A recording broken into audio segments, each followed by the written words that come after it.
And here we are continuing with part 2 of the Requiem for a Dream tutorial. And where we left off was after measures 10 and 11. And so we're going to pick right up at number 12 to get things moving. And on the left hand, we have the octaves on G with the D in the middle. And it's a steady rhythm on every beat. 1, 2, 3,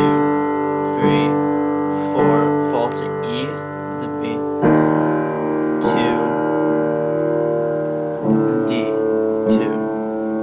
And then that repeats the same thing over again. Measure 14.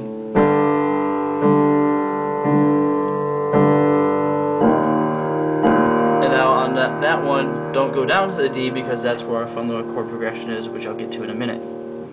Now, on the right hand at the same time, rather repetitive, what you start off with is B flat and the D at once, and then G comes in after.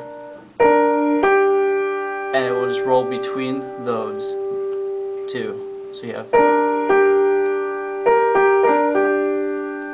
And then on the third one, your thumb will come up to the E flat and then fall back down. Okay? And don't worry about counting that because the left hand will set the pace for your counting and the feel for it.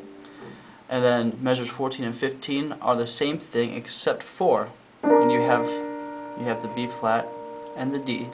But this time instead of having the G, you have an A. So you have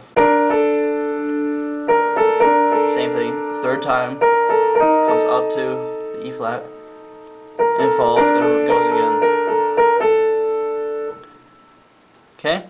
And then in the left hand, so just to put it together to feel the rhythm, you have the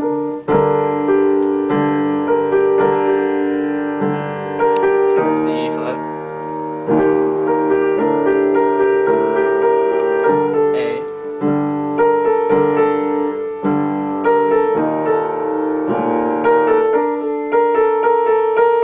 so the only difference between 12 and 13 and 14 15 is the G becomes an A. Only difference. Now, your fun little chord, if you look at measure 15, you have what so some of you might be an evil looking chord progression, but really, here's the trick. You start with a D major, alternate D, F sharp, A, and D. That's the first one.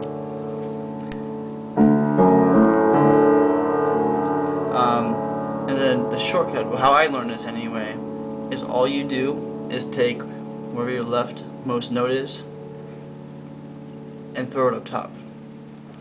So you have these three. Take the D, put it on top, new chord. Take the F sharp, put it up top. So the two notes are the same, and just take the bottom to the top, and then take the A up here. So you're walking from the same chord, just an octave higher.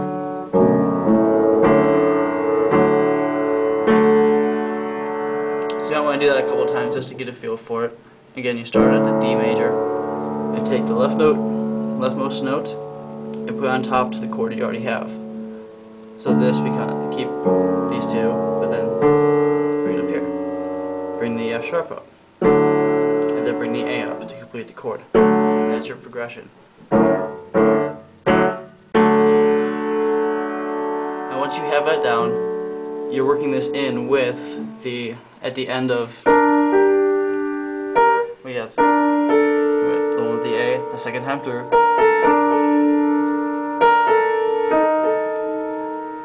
Now you're matching up with this.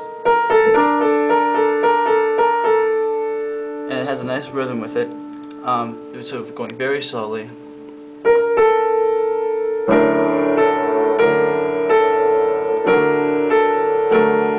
You notice for the 3 or the 4, you hit when you come back up to the B.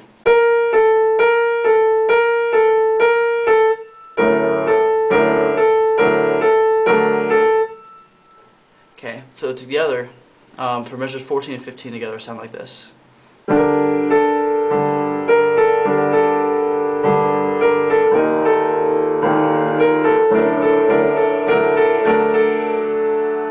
that does build. There's a nice crescendo right there. Alright, moving on then, we're going to go with the right hand first, because it's the same tempo that the same rhythm that you just played in 12 through 15, except it's in octaves. You have, that's B flat and G.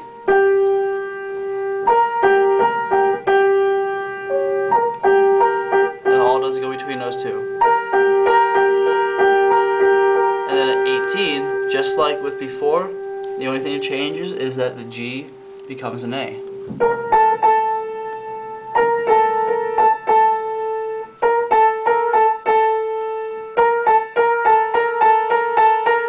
There's a crescendo there. That's all I have. Alright, now on the left hand, starting at the beginning of 16, how you want to learn this, if you have a friend that can help you, that'd be nice. You have the octaves that are hitting low, just like with the base of the song. You had the G, E flat, and D, just like the beginning. But the difference here is now after every single one of those, the corresponding chord comes up an octave higher. So on the first one, you have the G, and then the D, G, E flat chord. So, and do that twice. So there's the constant bouncing, but it matches the chord you're playing down here. So you just remember that it's a G, E flat, and D in octaves. So you have the D, or G, the G chord. Does that twice, and then you drop to the E flat, and then you don't have to play all four. You can if you want to, if you have reach. It's just the E major chord where you have all four. Doesn't matter which. So you have E with the E chord, and the same thing, D, and a D major chord. So go through it slowly again. You have the G and the G chord without the one on top. It goes that twice. E flat, E flat major chord, and D major.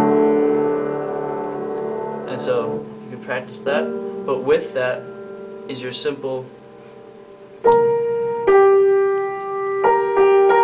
Remember that is the B flat to the D to the G.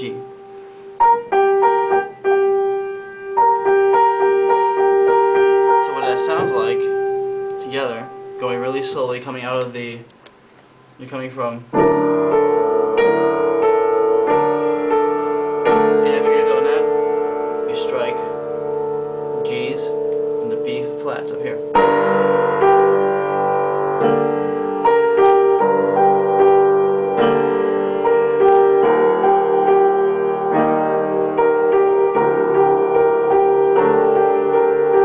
And your left hand repeats for the next part. Just change it. Just fall to the A.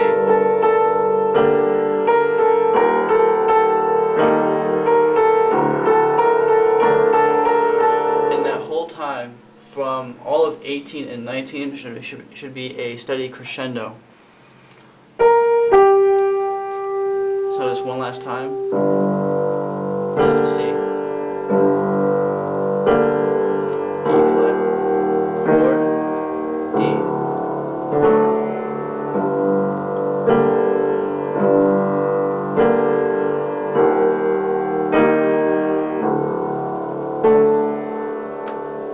There you are, set up for the four-note explosion. I'll see you in part 3.